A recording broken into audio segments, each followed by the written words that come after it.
What's going on, folks? 2 Minute Warning Fury back at it again in the off season. We got a good show. We have only a couple of us here. We may have Michael coming in later on tonight. We may have James Cooper coming later on tonight. We may have Dula coming a little on tonight. I'm not too sure what they're doing. I think maybe Tim have an idea why they're busy. But we got Tim. We got Cueto. We got a good show for you guys. Guys, take it away. Yeah, I believe Dilla's still at the scouting combine right now. He doesn't know it's over yet. So him with his 40 time. I believe Cooper right now is there was some news say from the New York Giants how they may trade now. See they backup quarterback. So Cooper right now is probably on a scouting trip with Jerry Reese trying to see who's gonna be the Eli Manning's backup. I know for sure. Our very own Josh going to be out for a while because right now he's going to be working the off season with the coaches and try to scout the rookies coming out, see who the Giants can pick up.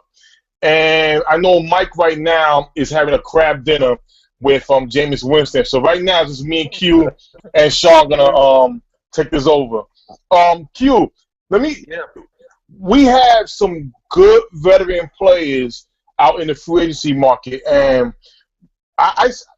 names like Roddy White, Marques Colston, Mario Williams, are they past their prime? Probably.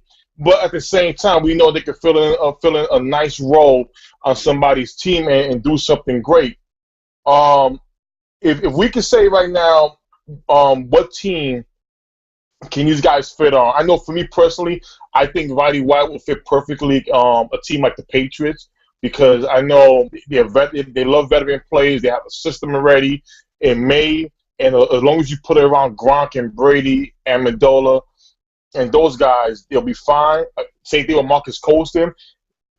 All-time leading receiver at New Orleans. I know for sure he could do the same thing like Roddy White. Now, the Mario Williams, I think he'll fit on my team, the Dallas Cowboys. I really do think Mario Williams will fit great with the Dallas Cowboys. Hey, listen, I don't know about me signing Hardy. I know Mario was playing out of position for a couple of years in Buffalo, playing the 3-4. I know he's a 4-3 guy. Listen, if for the right price, Mario, listen, we need you, Mario. Mario, we need you in Dallas. So I'm liking Mario Williams in Dallas. Hopefully not Philly. I'll tell you what, I actually agree with you. I think he would be a good piece in Dallas. He needs to go to a team that is on the road to the Super Bowl. And I think Dallas, based on projections the last couple of years, they have an inside shot of winning their division and playing in the NFC playoffs. I think if they get rid of Greg Hardy, it's going to free up some cap room that they can spend on Mario. It's all about Mario's asking price. But he could be the next cog plus a good draft to be able to put you guys over the edge. I think you guys are playing with borrowed money here because you've got pretty much all the pieces, but you've got the 4th overall pick. So that's stealing. That's like when the Spurs actually lost David Robinson and then ended up with Tim Duncan with the 1st overall pick, even though the year before they won 60 games or something crazy like that. Yes, so I definitely think you guys are in a position that you can't go wrong. It's a great pick. I'm not high on White or Colston. Colston, I'd like to see him added to my Vikings. I wouldn't mind him coming in pretty low on my Vikings. We need a big body receiver. He's a pretty good fit. I think Roddy is washed. I don't care what anyone says. That man could not get separation. He could not get separation last year. Last year he was stuck to cornerbacks like the numbers on their jerseys. So I'm not a fan of Roddy. I think Roddy needs to hang it up. I think Roddy came into the league, 2004? Yes, sir. This is 12th season. If it's 2004, it's 12th season. He came in when Vic was still playing at an MVP level. You know what I mean? So that's a long time he's been in it. I just don't think he adds much. He goes to the Patriots. I think by week 3 he's going to get cut because Belichick wants separation from his receivers. He's not going to get it and he's going to get released. What's up? Hey, listen, Cooper. How did the meeting go with you and Jerry Reese about Nassib? You guys are good? Yeah, we good, man. Got to get No something doubt. for him, though. Can't walk away again. See, Cooper's making sure. He's making sure. Listen, ain't no freebie. Ain't no freebie up in here. but Cooper, what's your take on Roddy White, Marques Colston, and Marvin Williams being a free agents? What teams do you think they'll fit in? Well, let's start with Roddy. Roddy, I just heard Cueto say something about the Patriots, but, you know, I honestly thought he didn't play that bad. I just didn't think he got enough volume. You know what I mean? I think it was all about Julio, and I didn't think he saw enough targets. So, you know, I don't want to be that quick to say Roddy is washed.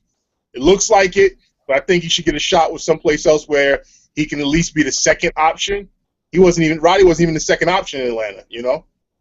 So probably the Patriots, or I'm trying to think of another team.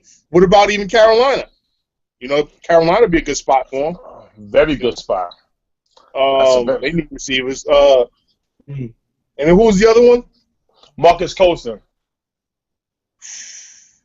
I would love to see Marques Colston on the Giants. You know what I'm saying? You know, as that third, fourth receiver. Because if you think about it, he kind of fits that system. You know that McAdoo is, because you got to remember McAdoo started in New Orleans as a quality control coach under what's the guy from Green Bay's name? McCarthy. McCarthy. Yeah. McCarthy. So you know he kind of fits that system. So I would love to see him on the Giants. I know it won't happen, but you know I wouldn't mind seeing him there. And you talking about Mario Williams? Yes, sir. Mario Williams would fit perfectly with Spagnuolo on that line. Giants. Not my Dallas Cowboys. Okay, I mean Cowboys too. You know, we got on number 20. I mean, you know, what are you going to pay him with? Well, hold on. Listen, there's always money in the NFL. There's always this money all the time in the NFL. Listen, you know what? I know if every Dallas Cowboy fan could donate $5 to Jerry Jones' salary cap, we can do everything. But I tell you this. We have money. I think you have to watch how you spend the money. I know once the first week comes in free agency, players are gonna go crazy. They're gonna go nuts. But again, these veterans they should have it in their hearts. So you know what? Let's get what we can get instead of being in the streets. Because once the draft comes along, they're gonna get the replacements right there. So if I'm Marvin Williams, Colston, or Roddy White, I'm not gonna be asking for no $8 million per year. Give me my $5 million. Give me my little $6 million. And you know what? Be thankful you on a roster, because right now the way the draft is going, these young players are taking their jobs. So going back to Marvin Williams, let's look at it. We got Randy Gregory out 4 weeks, first 4 weeks of the season. Okay, you have a very young line. You're a veteran. If I'm out here, hey, it's a good situation. I might be able to play so good I can work myself for a new contract, maybe somewhere else next year, because everybody knows you're on a 4-3. You know, you played a 4-3. He's now out of position. Guy like Marques Colston and Roddy White, you should be pursuing that championship reign and going to a team like the Patriots or whatever team even the Giants. Next to points to my man number 13. You know what I'm saying? I was through with that. So even though I don't like that, but again, those are very good situations. Stop being so choosy and get this job. Right. But the only problem with what you just said was that he's in the prime of his career, and he's an elite pass rusher. He had 5 sacks last season, as you know, played out of position. He kind of clashed with the coaches and everything.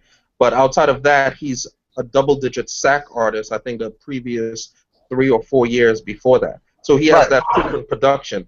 I'm not sure. Is he 28, 29, or 30? He might be 29 or 30. So he can't waste a year trying to build up for the next big contract. He has to get it down. By 33, they're ready to get rid of him. So I think you guys are going to have to bring the cash. You're going to have to bring the money, because a team like Jacksonville, a team like Tennessee, where they've got more money than Bernie Sanders right now. at free agents, they're going to splurge on a guy like this. You know what I mean? So I definitely think that it's a good spot for you guys. He's a good player for you guys. But if you try to shortchange him, he's going to go to a Jacksonville or so forth. Yeah, but Tim, let me ask you a quick question. Are y'all done with number 76? From what I hear, what's his name? Stephen Jones said it's not a given that they won't re-sign him. So I'm gonna tell you this. Greg Hardy, all right, despite his off the field thing, I don't want to get into off the field, but I'll get onto on the field. I'm old school football like you guys. I like players who play with passion. I want to see guys get other guys' faces. DeMarcus Lawrence, and in the coaches' faces too. Well, here's the thing. That's listen. We see a lot of angers, a lot of stuff in the NFL for a long time where players go to coach's face.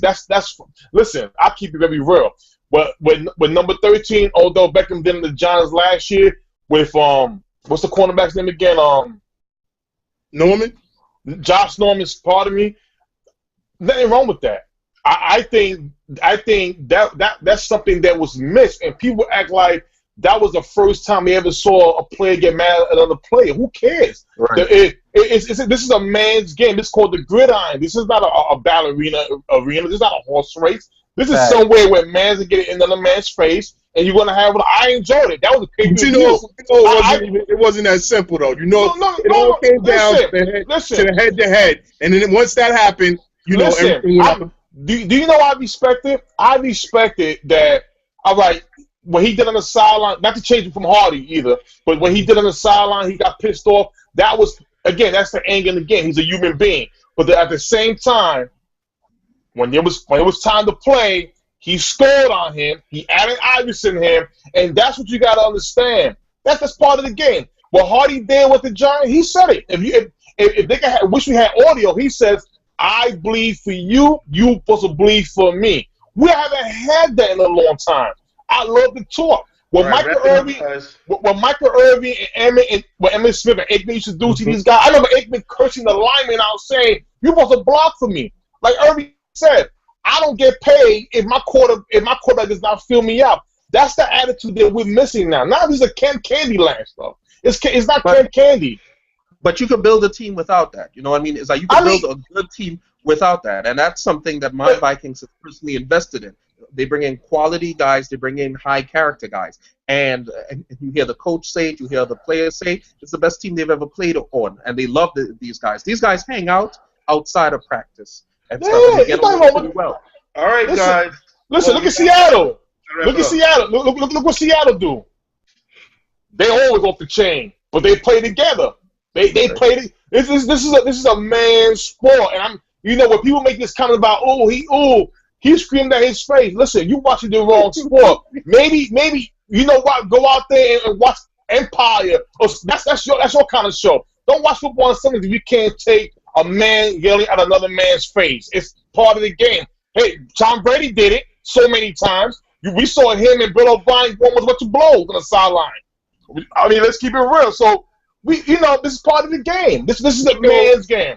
But Hardy, with Hardy, just really quick, the thing with Hardy and the reason why he gets scrutinized up like that is because of his background. Brady can do that because Brady's got 5 rings, yes, sir. Brady's got MVPs, and Brady wins. So his yelling at the sideline is different than Hardy. You know what I'm saying? You're right. Can't argue there.